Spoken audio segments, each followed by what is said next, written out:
Welcome to The Explainer. Today, we are digging into a source that claims a secret rebellion is brewing to take down the US dollar. So, what if the cash in your wallet suddenly became, well, worthless?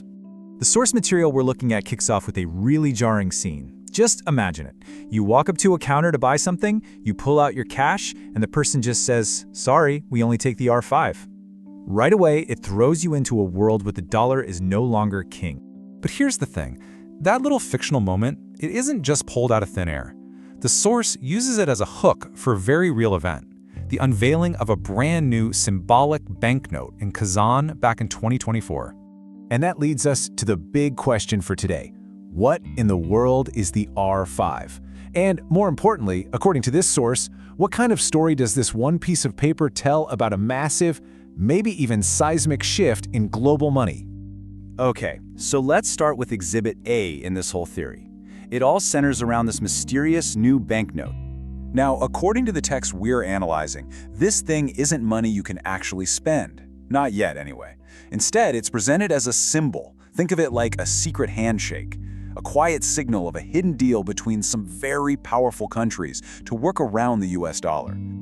So, if this banknote is a secret handshake, then who exactly is doing the shaking? Let's meet the key players in what the source has dubbed the R5 Rebellion. The name R5 is what the source calls a new basket of currencies. And it's actually pretty simple. It comes from the 5 original BRICS nations because all of their currencies happen to start with the letter R. You've got the riel, the ruble, the rupee, the renminbi, and the rand. And this is where the backstory, at least as the source tells it, gets really interesting. It all starts way back in 2001. An economist at Goldman Sachs, Jim O'Neill, comes up with the term BRIC, just as a catchy marketing concept. The source claims he had absolutely no idea that he was, and I'm quoting here, naming the architects of a future financial rebellion that, by 2009, became a very real political force. And we're not talking about a small club anymore. The BRICS alliance has grown.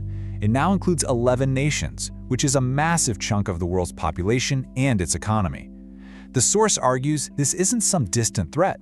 It calls it a financial stealth bomber that has already taken off. Now, to really get your head around the danger the source sees for the dollar, it uses this incredibly powerful analogy. I want you to picture a company town, where one single boss owns everything.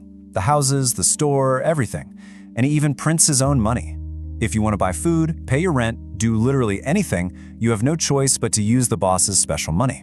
Well, the source claims that's a perfect picture of how the global economy works today, with the US dollar as the boss's money.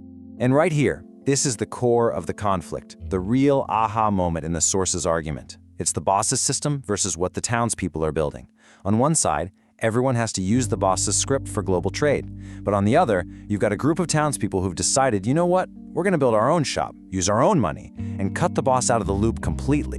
Okay, so if these townspeople are making their own currency, what's it actually worth? Is it just another piece of paper? Well, the source claims the answer lies in going back to something very, very old.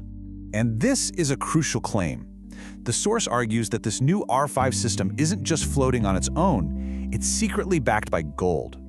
And this is presented as the complete opposite of today's currencies, which the text calls nothing more than paper promises. This slide really lays out the two completely different ways of thinking about money. You have fiat currency, which is the system we use now. Its value is basically based on faith in the government that prints it, that paper promise. But the system, the source says, is emerging, links its value back to a real physical thing, gold. The same gold, the text points out, that was once dismissed as a barbarous relic.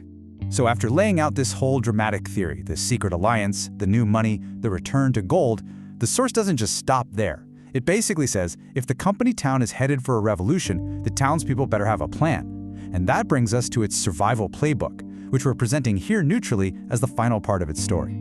So, facing this potential financial earthquake, what does the source suggest a person should do? It boils down to a two-step plan. First, move into physical gold, what it calls a real, tangible asset. And second, look into Bitcoin, which it describes as a digital lifeboat to get away from the old system.